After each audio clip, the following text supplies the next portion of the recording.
Salve família da Fisioterapia Pélvica, sejam todos muito bem-vindos mais uma vez para mais um vídeo da nossa série, a segunda série então, série de Fisiologia do aparelho genitourinary e evacuatório, né? Dentro daquele modelo de aula que vocês já conhecem, que é a aulinha relâmpago, tá certo? E no tema de hoje a gente vai tratar de fisiologia da resposta sexual, do ponto de vista cinesiológico funcional, ou seja, do ponto de vista do movimento, do ponto de vista da musculatura, do fisioterapeuta pélvico, certo? Então, a gente começa com uma pergunta: por que as pessoas fazem sexo? Não é para se reproduzir, ninguém faz sexo para se reproduzir, tá certo? Isso é secundário, a pessoa faz sexo para estar junto de quem ela gosta naquele momento. Né? Secundariamente acontece de reprodução em alguns casos. Né? Tem gente que vai morrer sem se reproduzir, mas não sem fazer sexo. Agora, o que a gente precisa então para fazer o sexo se o objetivo dele é o prazer, né? Então, a gente faz sexo porque é bom, tá? O que a gente precisa para que seja bom? A gente precisa prazer. E para ter prazer, para sentir prazer, o que a gente precisa? Reparem no verbo que a gente usou, sentir prazer, né? Para que a gente tenha prazer é preciso sensibilidade, tá certo? Essa é a palavra-chave, a palavra mais importante quando a gente fala de fisiologia da resposta sexual. E para ter sensibilidade, é claro, do ponto de vista físico, a gente vai precisar de sensores. E aí estão os dois sensores mais famosos aí da natureza, talvez, tá? O clitóris e o pênis. Então tá aqui o sensor da resposta sexual masculina e o sensor da resposta sexual feminina. Esses dois sensores eles têm uma característica bastante interessante, de modo geral, que normalmente outros sensores do corpo humano não têm, tá? Que é essa possibilidade de ligar e desligar. Não que eles tenham um botão, ou um off, como esse botão aí, mas eles permitem que tu tenha uma sensibilidade super elevada na hora que vai usar, na hora do ato sexual, mas fora disso, no dia a dia, a sensibilidade é basal. Porque se a gente tivesse aquela mesma sensibilidade do sexo lá o dia inteiro, ia ser incômodo, molesto. Até para vestir uma calça jeans e incomodar. Então, esse sensor baixa a sensibilidade e quando a gente vai usar, ele aumenta essa sensibilidade, tá?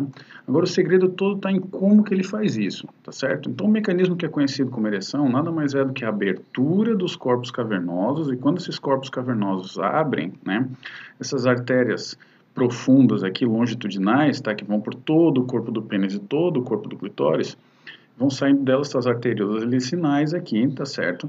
Que se ramificam para dentro dessas cavernas. Quando essa musculatura lisa, aqui em rosa claro, das cavernas, relaxa, no começo da resposta sexual, ela abre as cavernas e permite que esse fluxo das arteriolas licinais seja liberado. Porque essas arteriolas estavam garroteadas ali dentro, né? Porque a musculatura está fechada, garroteando elas aqui, essas pequenininhas aqui. Quando a musculatura lisa dos corpos cavernosos abre, ela libera o fluxo e aí tudo isso aqui enche de sangue, todas essas câmaras, tá? E quando enche de sangue, aumenta a sensibilidade.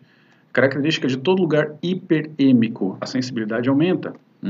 Então é assim que o corpo faz para aumentar a sensibilidade. Quando ele quer diminuir a sensibilidade para o dia a dia, fecha essa musculatura lisa, contrai, expulsa o sangue das cavernas aqui, garroteia essas arteriolas licinais novamente, tá? O fluxo volta a ser o mínimo possível aqui, tem tão pouco sangue que fica até meio cianótico, não é mesmo? Aquela coloração meio arroxeada, pouquíssimo sangue ali dentro, tá certo? Para o dia a dia. Então, aqui é que está o segredo do liga e desliga. Só que, para a ereção ser completa, tem mais um segredo aqui. Quando os corpos cavernosos começam a se expandir, para eles encherem de sangue, o sangue não pode escapar, ele não pode sair pelo leito venoso. Vocês repararam aqui que a gente tem artéria no meio e vem em volta, né? Então, o que acontece é que quando esses corpos cavernosos começam a expandir, eles começam ligeiramente a comprimir essas veias, tá? E quando eles comprimem as veias, a gente tem ainda mais sangue ali dentro. Então, uma segunda etapa da ereção. A gente tem ainda mais sangue, tem ainda mais sensibilidade.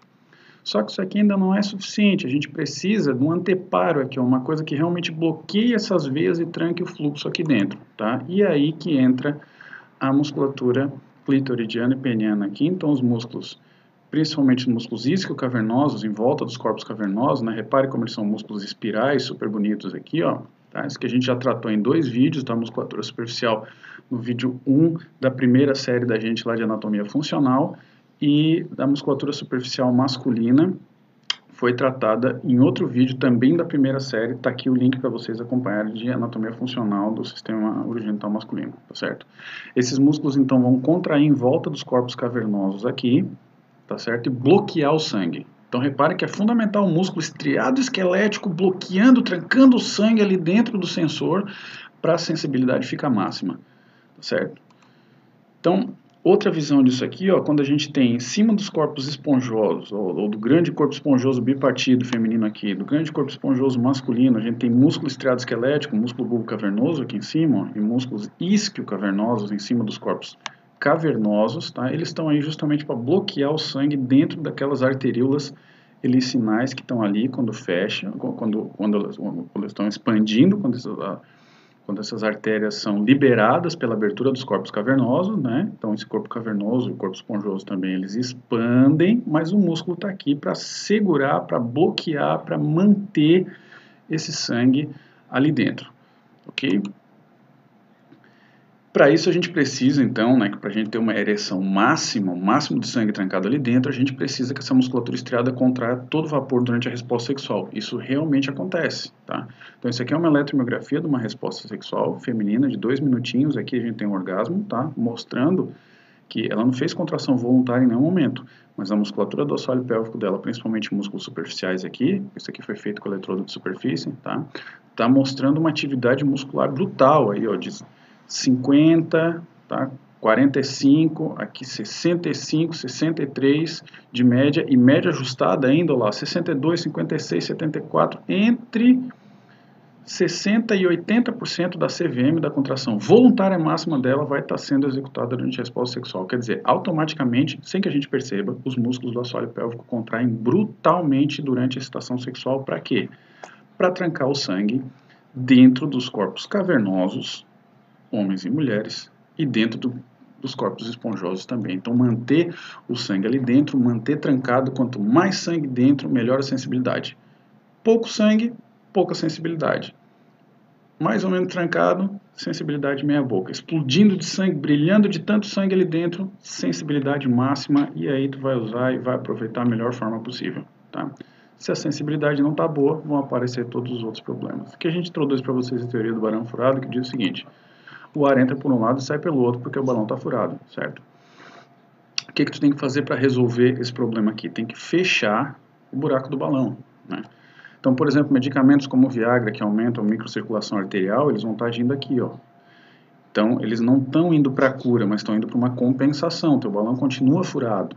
Aumentando o fluxo arterial, tu não resolve o problema. Enquanto que a fisioterapia pélvica, quando a gente fecha o buraco do balão, por assim dizer, assim, com o reforço da musculatura estriada esquelética, que é quem realmente fecha o retorno venoso, a gente está indo para a cura, a gente está indo realmente para resolver o problema funcional com uma maneira, uma medida funcional, tá certo? Se a gente olhar toda a resposta sexual, então, tá? Do ponto de vista cinesiológico funcional, é assim, ela começa com uma ativação neurocentral. Então, a primeira coisa, eu tô com vontade, me deu vontade, desce um comando lá do mesencéfalo para S2, S4, lá na região sacral, no centro sacral de resposta sexual, e vai descer um comando via inervação periférica para abrir os corpos cavernosos. Quando esses corpos cavernosos se abrem, eles liberam o fluxo arterial das arteriosas helicinais que estavam fechadinhas ali, né? E uma hiperatividade cardiorrespiratória, coração bate mais rápido, mais forte aqui, vai mandar sangue a rodo lá para baixo. Então, corpos cavernosos abertos recebendo um monte de sangue, eles enchem de sangue no que chama tecnicamente de congestão ou engurgitamento. Então, assim, encheu de sangue. Aumentou um pouco a sensibilidade. Será que a gente consegue mais que isso ainda ou será que isso é o máximo que a gente consegue? O que acontece é o seguinte, se aumentou a sensibilidade, tá? A gente chama isso de hipersensibilidade.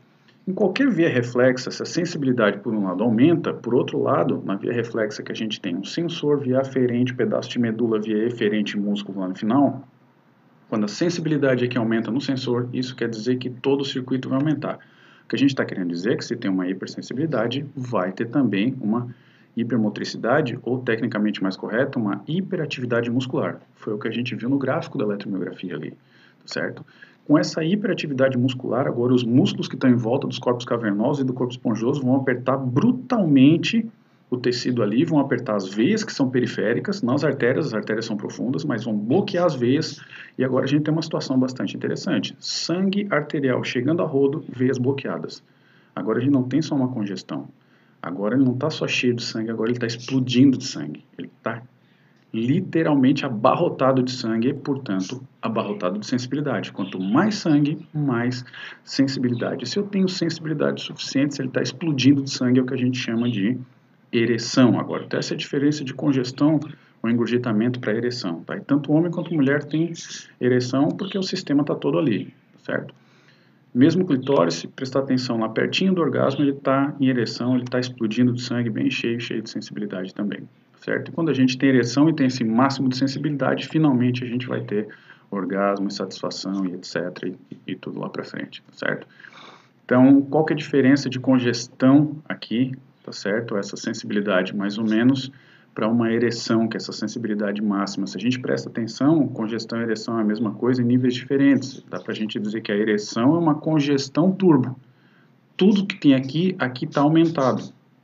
Então, se a gente, tudo que tem aqui vai para culminar em aumento de sensibilidade, que foi a nossa palavra-chave lá do começo da aula, aqui a gente tem um máximo de sensibilidade, tá certo? Agora, pergunto para vocês, qual que é a diferença daqui para aqui? O que, que a gente precisa para sair dessa sensibilidade basal e ir para uma sensibilidade máxima, se não a ação de musculatura estriada esquelética?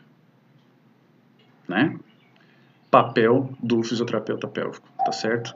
Só esse slide aqui demonstra que a fisioterapia pélvica ela não é acessória no trabalho da função sexual humana e das disfunções, claro, mas ela é central. Certo, minha gente? Um beijo muito grande no coração de cada um de vocês. Cuidem-se muito e até a nossa próxima aula.